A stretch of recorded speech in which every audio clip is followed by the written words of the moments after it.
मदन सुबह से अपने चिकन लॉलीपॉप का ठेला लगाकर खड़ा हुआ था। आज बुधवार का दिन था, उसकी अच्छी खासी कमाई हो जाती है। वो खुश होते हुए खुद से बोलता है, दोपहर तक तो मेरा ठेला सूना पड़ा हुआ था। मुझे ऐसा लगा था कि आज तो मंगलवार से भी बुरा हाल हो जाएगा मेरा, लेकिन अच्छा है कि शाम तक मेरा सारा माल बिक गया। वैसे भी गर्मी का मौसम इतना ज्यादा बढ़ गया कि माल रखे रखे खराब हो जाता है, और ऊपर से मेरी पत्नी शाकाहारी है। मैं अकेला कितना चिकन लॉलीपॉप खा लेता। अब मदन ठेले पर खड़ा होकर कुछ देर और चिकन लॉलीपॉप बेचता है और इसके बाद खुद से कहता है, रात के 9 बजने वाले हैं। मुझे नहीं लगता कि अब और कोई ग्राहक चिकन लॉलीपॉप खाने के लिए आएगा। बस जल्दी से घर जाकर आराम करूंगा। आज तो वैसे भी बहुत ज्यादा धूप थी, बहुत थक गया हूँ। मुझे आराम की सख्त जरूरत है। मदन ये बोलकर घर की तरफ जाने लगता है कि तभी वहाँ पर ललिता यानी कि उसकी पत्नी आ जाती है और अपने हाथ फैलाकर उससे पैसे मांगते हुए कहती है, आज ठेला समेट रहे हो, इसका मतलब है सारे चिकन लॉलीपॉप बिक गए आपके। लो थोड़े से पैसे दे दो, गांव में बाजार लगा हुआ है, अपने लिए जरूरत का सामान खरीद कर ले आती हूँ। अरे ललिता, कल मंगलवार था, आज ही तो थोड़ी बहुत कमाई हुई है। अगर कुछ पैसे तुम्हें दे दूंगा तो कल सामान लाने के लिए पैसे बचेंगे कहाँ?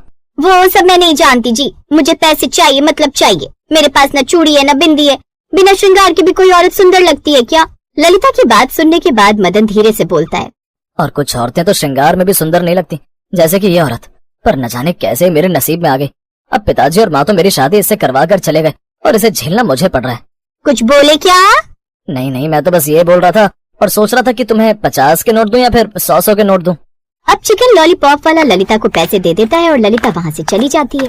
मदन जितने भी पैसे अपने चिकन लॉलीपॉप बेचकर कमाया करता, ललिता आधे से ज्यादा अपने श्रृंगार में खर्च कर दिया करती। इन सब चीजों से मदन बहुत दुखी था। ऐसे ही एक दिन ठेले पर, भाई साहब जरा 1 प्लेट चिकन लॉलीपॉप दे दो और 1 प्लेट चिकन लॉलीपॉप पैक कर दो। बहन जी अभी लगा देता हूँ, बस 2 मिनट रुक जाइए। आप तो जानती हैं कि सिलेंडर की कितनी महामारी है। बस मेरा सिलेंडर वाला आ रहा है, 2 गुने पैसे देकर सिलेंडर खरीदा है। भाई साहब इतना समय नहीं है मेरे पास, अगर आपके पास चिकन लॉलीपॉप बनाने में देरी लगेगी तो मैं यहाँ से चली जाती हूँ। बहन जी बस सिलेंडर आने वाला है, थोड़ी देर रुक जाएंगी तो मैं आपको ताज़ा चिकन लॉलीपॉप दे दूंगा। बोलोगी तो 1-2 लॉलीपॉप ज्यादा ही डाल दूंगा। मदन उस औरत को रोकने के लिए बहुत अच्छा ऑफर देता है, लेकिन वो औरत बिना चिकन लॉलीपॉप लिए चली जाती है। और आज मदन की कमाई कम हुई थी। जब वो घर जाता है तो हर बार की तरह ललिता उससे पैसे मांगते हुए फिर से गुस्सा करने लगती है। आपको कितनी बार बोला है मुझे हर दिन थोड़े बहुत पैसे मेरे श्रृंगार के लिए दे दिया कीजिए। आप नहीं जानते, मैंने वीडियो में देखा है, जो पति अपनी पत्नी को श्रृंगार के लिए पैसे देते हैं ना, उनका बिजनेस दुगना हो जाता है। तुम भी हद करती हो ललिता। बिजनेस तो दोगुना तब चलेगा ना जब तुम चलने दोगी। जितना पैसा सामान लाने में खर्च होने वाला होता है वो पैसा तो तुम्हारे श्रृंगार में लग जाता है। अब तो मुझे ऐसा लगता है कि चिकन लॉलीपॉप की जगह मुझे सोयाबीन के लॉलीपॉप बेचने पड़ेंगे। तभी मदन को एक तरकीब आती है। अक्सर लोग मंगलवार, वीरवार और शनिवार को चिकन खाना अवॉइड किया करते थे, जिस वजह से 3 दिन लगभग मदन का काम ना के बराबर चला करता और वो अपने ठेले पर मक्खियां मारा करता। अरे वाह, क्या तरकीब है। इस तरह तो मैं अपनी पत्नी को भी खुश रख पाऊंगा और मेरे पास भी 2 पैसे फालतू आ जाएंगे अगर मैं चिकन लॉलीपॉप की तरह ही सोयाबीन के लॉलीपॉप बनाकर बेचूं। ऐसा ही होता है। अब मदन जो कि चिकन लॉलीपॉप बेचा करता था, वो मार्केट से बहुत सारी सोयाबीन खरीद कर लाता है और ललिता के सुंदर सुंदर चूड़ी वाले मेकअप वाले हाथों से उस चाप को अच्छे से कीमा बनवाने को कहता है और थोड़ी ही देर में आइसक्रीम की डंडियां लगाकर सोयाबीन की लॉलीपॉप बनाकर तैयार करता है। ये तो बिल्कुल चिकन लॉलीपॉप की तरह ही लग रही है, लेकिन शुद्ध शाकाहारी है। पर मैं आपको एक बात बताऊं, नॉन वेजिटेरियन वेजिटेरियन बन सकता है, लेकिन वेजिटेरियन नॉन वेजिटेरियन नहीं। वो कभी भी उन बर्तनों में खाना नहीं खाएंगे जिनमें नॉन वेजिटेरियन परोसा जाता है। अरे वाह मेरी फूल कुमारी, मेरी ललिता पवार, पहली बार तुमने समझदारी की बात की है। कोई बात नहीं, हम इन 3 दिन के लिए कागज के पत्थर का इस्तेमाल करेंगे और चिकन लॉलीपॉप को बनाने के लिए, मेरा मतलब सोयाबीन लॉलीपॉप को बनाने के लिए मैं एक नई कढ़ाई खरीद कर ले आऊंगा। और अगर ये काम चल गया तो मैं वादा करता हूँ तुम्हें रोज खर्चे के 200 रुपए दूंगा। ये बात सुनकर ललिता के मन में भी लालच आ जाता है। आखिर रोज उसे मेकअप करने और तैयार होने के लिए पैसे जो मिलने वाले थे, अब क्या था। हमारे गांव का मदन अब सोयाबीन के लॉलीपॉप बनाकर तैयार करता है और शकुंतला काकी जैसे ही उसे मंगलवार को ठेले पर खड़ा हुआ देखती है तो जोर जोर से गांव में शोर मचाने लगती हैं। अरे राम राम राम राम, इस आदमी ने तो पैसे कमाने के लालच में हद कर दी। मानती हूँ कि तेरी बीवी मेकअप की दुकान है और हर बात पर पैसा मांगती है, लेकिन इसका मतलब ये नहीं कि तू मंगलवार का दिन भी ना छोड़े। शकुंतला काकी की आवाज सुनकर आसपास भीड़ जमा हो जाती है और हर कोई मदन की निंदा करने लगता है। कभी वहाँ पर ललिता आती है और अपने पति का साथ देती है। अरे गाँव वालों, आप मेरे चिकन लॉलीपॉप बेचने वाले पति पर गुस्सा कर रहे हो, वो समझ में आता है, लेकिन पहले गुस्से की वजह भी बता दो। हाँ काकी, आप तो बेकार में अपने घर का नीचे का गुस्सा मुझ पर निकाल रही हैं। आपने जरा गौर से आज मेरे ठेले का बोर्ड नहीं पढ़ा, जरा ऊपर देखिए, लिखा हुआ है शुद्ध शाकाहारी। कैसी बात कर रहा है? चिकन लॉलीपॉप भी कभी शुद्ध शाकाहारी होता है क्या? चिकन नहीं है, हमने सोयाबीन के कीमे से लॉलीपॉप बनाकर तैयार किए। आपको यकीन नहीं होता तो मैं खुद शुद्ध शाकाहारी हूँ, मैं आपको खाकर दिखाती हूँ। अब ललिता एक चिकन लॉलीपॉप खाकर दिखाती है। उसे खाते हुए देखकर अब गांव के सारे लोग हैरान रह जाते हैं। तभी शकुंतला काकी भी झिझकते हुए मदन से एक लॉलीपॉप फ्री में मांगती हैं और उसे खाते हुए कहती हैं, सच बताऊं मदन, मैं खुद शाकाहारी हूँ, मैंने कभी मांस नहीं चखा, लेकिन इसे खाकर ऐसा एहसास हो रहा है कि तेरी वो मुर्गी वाली लॉलीपॉप इससे कम ही अच्छी होती होगी। सच में ये तो बहुत ही कमाल की है, मेरे लिए 2 प्लेट पैक कर दे। और इसी तरह कई सारे लोग अब मदन से चिकन लॉलीपॉप खरीदने लगते हैं, जो कि असल में मंगलवार, वीरवार और शनिवार को सोयाबीन की हुआ करती थी। धीरे धीरे समय गुजरता है और मदन अपने वादे के अनुसार अपनी पत्नी को रोज 200 रुपए देता। एक दिन मदन को उदास देख ललिता बोली, क्या बात हो गई जी, आप इतने उदास क्यों हैं? ठेले पर बहुत ज्यादा भीड़ लगती है, मुझे डर है कि जल्द ही पुलिस वाले नाटक करना शुरू कर देंगे। अब वक्त आ गया है जी। वक्त? कैसा वक्त? आप यहीं रुकिए, मैं अभी आई। अब ललिता अपने कमरे में जाती है और बहुत सारे पैसे लेकर आती है। दरअसल पहले तो मैं सच में मेकअप पर बहुत ज्यादा पैसा खर्च करती थी, लेकिन जब आपको अपने काम के लिए गांव वालों के आगे लड़ते देखा तो मुझे एहसास हुआ कि पैसे आप कितनी मेहनत से कमाते हो। उस दिन से मैंने रोज 200 रुपए बचाने शुरू किए। चलो अब एक दुकान किराए पर ले लेते हैं और फिर आप असली चिकन लॉलीपॉप और नकली चिकन लॉलीपॉप दोनों साथ में बेचना। अरे मेरी फूल कुमारी, मेरी ललिता पवार, पहली बार तुमने जिंदगी में सच में अकल से काम लिया है। तुमने मुझे खुश कर दिया, कितनी समझदार हो तुम। ऐसी भी कोई बात नहीं, अगर आपकी दुकान चल गई तो फिर आप मेरा खुद का एक ब्यूटी पार्लर खुलवाएंगे। मैं लोगों का मेकअप करूंगी और अपना भी उसी में करवाऊंगी। इसका मतलब अब तो भगवान ही मालिक है उन औरतों का जिनका मेकअप तुम करोगी। जरा दोबारा बोलना। मदन हंसने लगता है, जिसके बाद वो एक सिक्योरिटी पर दुकान खरीद लेता है, जहाँ पर वो दोनों तरह की चिकन लॉलीपॉप बेचा करता। अब ललिता भी उसकी मदद किया करती। पूरे गांव के अंदर मदन चिकन लॉलीपॉप वाले के नाम से मशहूर हो जाता है और उसे केटरिंग के ऑर्डर भी मिलने लगते हैं। बहू, और कुछ लाऊं क्या? नहीं माँ जी, मुझसे और खाया नहीं जा रहा है, मैं तो सिर्फ इतना ही खाती हूँ। हाँ माँ, मेरा भी पेट भर गया है। क्या बहू, 2 पराठे खाकर पेट भरता है क्या? और एक तो ले लो। नहीं नहीं माँ जी, और नहीं, अब पेट फट जाएगा। आप क्या सोच रहे हो कि विमला की दोनों बहुएं बहुत शर्मीली हैं? वो तो इसलिए क्योंकि आज ससुराल में इन दोनों का पहला दिन है। पहले ही दिन में कोई असली रंग दिखाता है क्या? ये दोनों बहनें तो 1 नंबर की भुक्कड़ हैं। आगे आगे देखो होता है क्या। लेकिन मायके में सीमा और सुमन बहुत ज्यादा खाया करती थी। शादी से 1 महीने पहले उनकी माँ ने उनसे कहा, बेटी तुम दोनों थोड़ा कम खाया करो, अब तुम दोनों बहू बनने जा रही हो। माँ, खाना कैसे कम करेंगे, जितने में पेट भरेगा उतना ही न खाएंगे। हाँ वो बात तो है, लेकिन हमें शादी के लिए डाइट करना होगा, नहीं तो शादी में अच्छे फोटो नहीं आएंगे। हाँ ये बात तो तूने सही कही, कल से डाइट शुरू करते हैं, फिर शादी के बाद ससुराल जाकर वसूल कर लेंगे।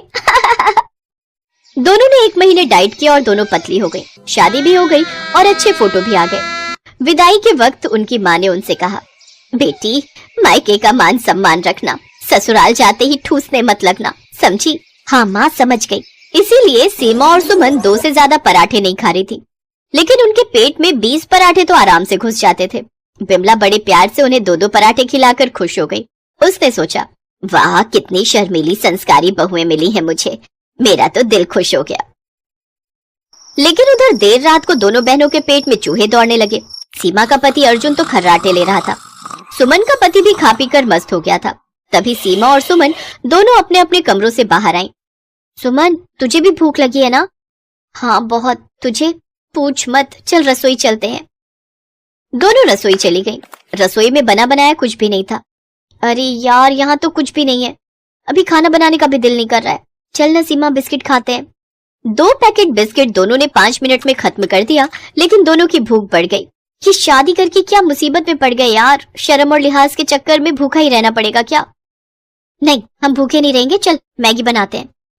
मैगी बनाकर खाने के बाद भी दोनों का पेट शांत नहीं हुआ, पेट से गुड़गुड़ आवाज आने लगी। तब दोनों ने सब्जियां उबालकर खा ली और फिर दोनों सो गई। अगले दिन सुबह सुबह बिमला रसोई में आ गई। बिमला को खाना बनाना बहुत अच्छा लगता था, इसीलिए वो अपनी बहुओं से खाना नहीं बनवाती थी, खुद ही बनाती थी। बाकी बहुओं के लिए ये बहुत खुशी की बात हो सकती है, लेकिन सीमा और सुमन के लिए ये एक परेशानी थी। खाना बनाते हुए वो दोनों रसोई में चोरी छुपे कुछ खा सकती थी, लेकिन बिमला तो उन दोनों को रसोई में घुसने ही नहीं दे रही थी। खैर, सुबह सुबह रसोई में घुसते ही बिमला ने देखा कि सब्जियां गायब हैं। अरे, कल ही तो बाजार से सब्जियां लाई थी, वो सब कहाँ गए? बहू, तुम दोनों ने देखा है क्या? नहीं, मैंने कुछ नहीं देखा। हाँ, मुझे भी कुछ नहीं पता, वो चूहों ने खाई होगी। बाप रे, कितना बड़ा चूहा था, सारी सब्जी खा गया। ये क्या, बिस्किट का डिब्बा भी खाली है। ये चूहे बिस्किट का डिब्बा भी खोलने लग गए हैं क्या? क्या पता माँ जी, समय के साथ साथ चूहे भी अपग्रेड हो रहे हैं ना। बाप रे, क्या दिन आ गए हैं। ठीक है, अब सब कुछ संभाल कर रखना होगा।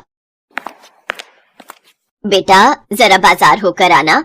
बिमला ने दोनों बेटों को बाजार भेज दिया। फिर से रसोई में सब्जियां आ गई। आज भी सीमा सुमन ने ज्यादा खाना नहीं खाया और रात को फिर से सब्जियां खत्म कर डाली। अगले दिन बिमला फिर से हैरान रह गई। ये रोज रात को हो क्या रहा है?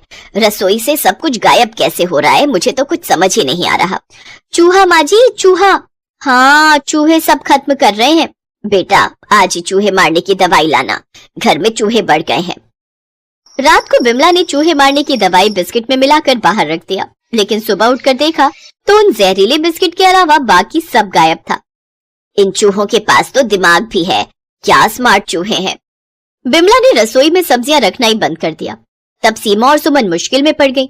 उनके पास खाने के लिए कुछ बचा ही नहीं। सुमन, कुछ तो इंतजाम करना होगा, बाहर से खाना मंगवाना पड़ेगा। हाँ, सही कहा सीमा, हम ऐसे भूखे तो नहीं रह सकते। आजकल तो रात को भी खाना डिलीवर किया जाता है। दोनों हर रोज खाना मंगवाने लगी और बाहर का खाना खाती रही और 2 महीने ऐसे ही बीत गए। इन 2 महीनों में सीमा और सुमन मोटी हो गई। बिमला को समझ नहीं आया कि ये हो क्या रहा है। मुझे बस एक बात समझाओ, तुम दोनों खाती तो हो नहीं ज्यादा, 2 रोटी और 1 कटोरी चावल से पेट भर जाता है तुम दोनों का, फिर 2 महीने में ये कैसे हो गया? पता नहीं माँ, हमें भी तो कुछ समझ में नहीं आ रहा है। बाहर का खाना हर रोज खाने की वजह से दोनों के पेट में भी गड़बड़ी होने लगी। पेट में हमेशा गैस होने लगी और वो दोनों हमेशा घर के इधर उधर गैस छोड़ने लगे। पूरे घर में बदबू फैल गई। अरे बाप रे, आसपास कोई जानवर मर गया है क्या? ये बदबू कहाँ से आ रही है? पता नहीं माँ जी, हमें भी कुछ समझ में नहीं आ रहा है। बिमला पतली की पतली रह गई और उसकी दोनों बहुएं मोटी होती गई। एक दिन दोनों की तबीयत खराब हो गई। डॉक्टर ने कहा, ज्यादा तेल और मसाले खाने की वजह से हुआ है ऐसा। लेकिन मैं तो खाने में ज्यादा तेल डालती ही नहीं हूँ। वो मुझे क्या पता, मैं तो सच्चाई बता रहा हूँ। अब जाकर बिमला को शक हुआ। उसने उस दिन रसोई में फिर से सब्जियां रख दी। रात को सीमा और सुमन रसोई में गई और खाने लगी और तभी वहाँ बिमला आ गई। अच्छा, तो तुम हो वो दोनों चूहे।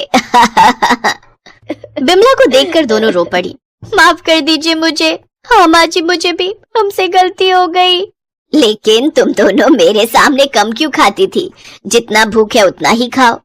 माँ ने मना किया था, अगर आप हमें भूखकर समझती तो।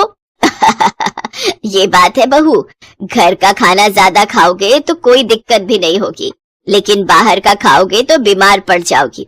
मैं तो तुम दोनों की माँ ही हूँ। मैं कह रही हूँ, तुम दोनों को जितना खाना है खाओ, लेकिन घर का खाओ। मैं कुछ भी नहीं सोचूंगी।